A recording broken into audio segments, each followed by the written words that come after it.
Hello and welcome to the channel. Strong winds today, so I'm battling with the audio, but I'll just do the best I can.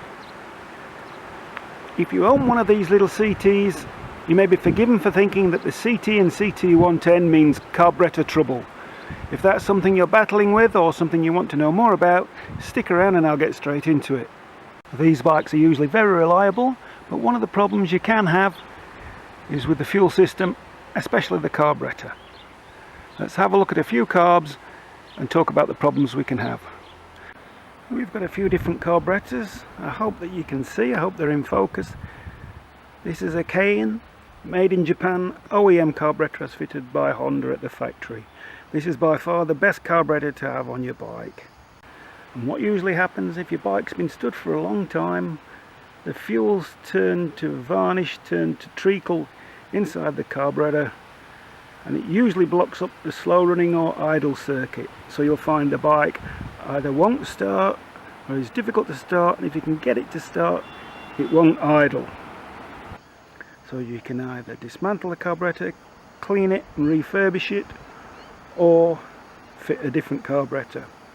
What most people do, because the cost of a rebuild kit is about the same as an aftermarket clone carburetor, they fit one of these cheap clones instead. Does that cure your problem? It can cure one problem, but it can also introduce another as well. What do I mean by that? So with some of these aftermarket carburetors, and what they will do, they'll copy as close as they can. They've tried to copy the Keihin name, and they've just sneaked an extra K and T on the end there, just to confuse most people. But this carburetor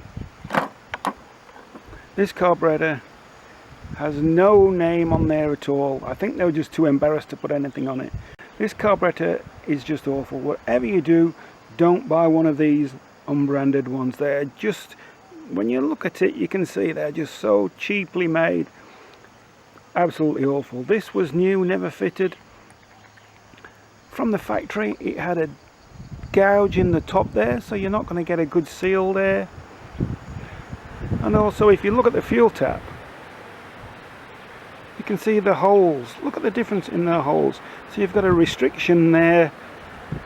If they can't make the holes in the petcock equal and of a correct size, how are they going to manage with the very fine porting, the very fine galleries inside the carburetor circuits?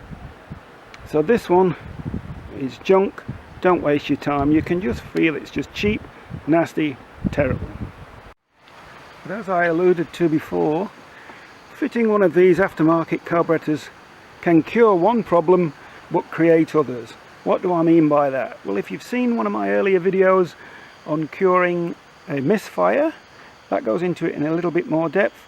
But the basic thing, especially if you're using wide open throttle, high speed runs, if you look at the difference in the fuel bowls between the copy and the OEM Honda, it's much shallower, doesn't hold as much fuel.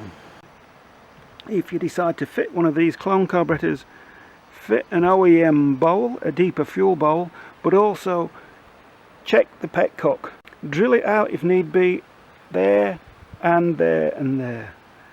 Hopefully that should fix most of your problems. If you found this helpful, consider subscribing. Thanks for your support, and I'll see you again in the next video.